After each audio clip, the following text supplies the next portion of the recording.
Without the help of the guru, it is not possible to think of the absolute in this dense forest, he says.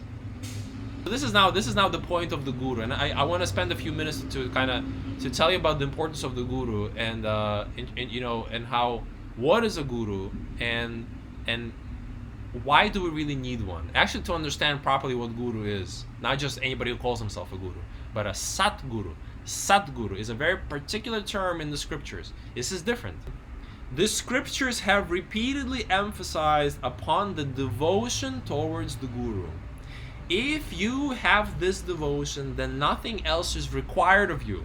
You don't need to do anything else. You don't need to worry if you have true devotion to your guru, to your satguru.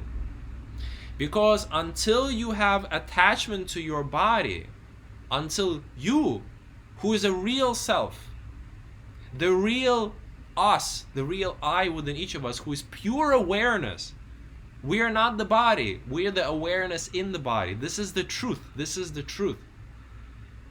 But as long as we think that we're the body, as long as we think we're the body, we need a guru in the body.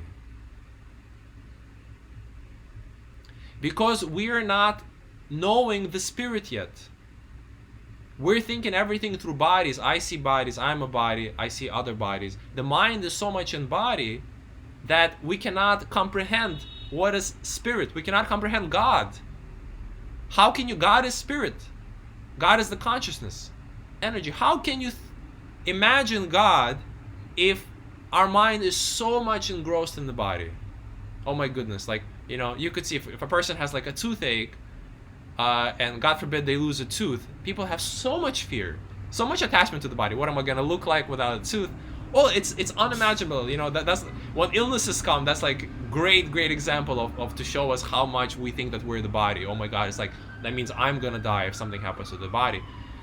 And so therefore it's very helpful in 99.99% of the cases to meet yourself in another body. This is what a satguru is. This is what a real guru is. Not a teacher. There's a difference between a teacher and a guru. A satguru is you in another body. A real guru is you. You are him in another body. What's an example of this? An example of this is that if you are sleeping, this is one beautiful example given by a saint. Let's say you went to sleep, and before going to sleep, on a tape recorder, you recorded a message to tell yourself, wake up, you're dreaming. And you go to sleep. Half an hour, you start having dreams, and the tape recorder automatically starts playing, wake up, you're dreaming. What happens in your sleep? You dream of a character. You dream of Joe, some person in your dream who comes to you. You have whatever dream scenarios, and Joe starts telling you, wake up, you are dreaming. This is guru. Do you see? Yes, this is guru. It's you. It's the real you who's awoken, who is not in this material dream world, which is made up purely of our mind. And each one of us has a different dream world. Each one of us is dreaming different things because we're fantasizing about different things. We're worrying about different things. We're desiring different things. We're dreaming. The guru in a body is you. There's only one. We are all one. We are awoken. There is a transcendent self.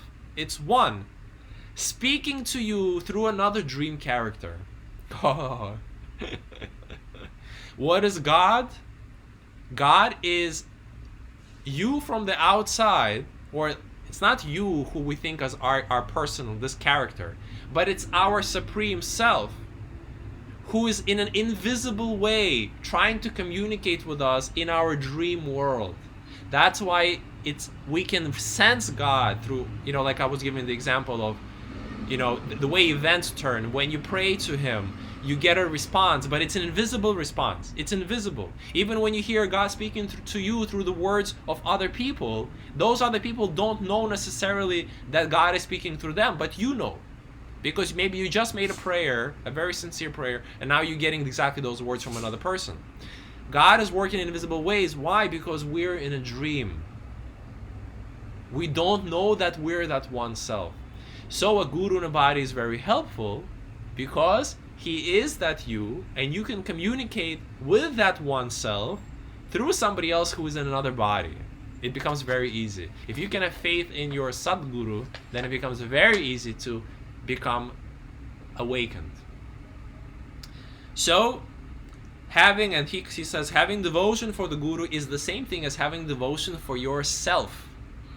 There is no difference between yourself. And the beautiful thing is about the Guru, in very subtle ways, he starts to show you that you are him. It's very, very interesting. He starts to show you that you are him. He starts to show you that yourself is actually him. It's a very, very beautiful thing. Very, very beautiful thing. So slowly you start to really believe in God. You start to really believe that we are all one through having an interaction with a real Sadguru, with an enlightened sage. It's very, very beautiful.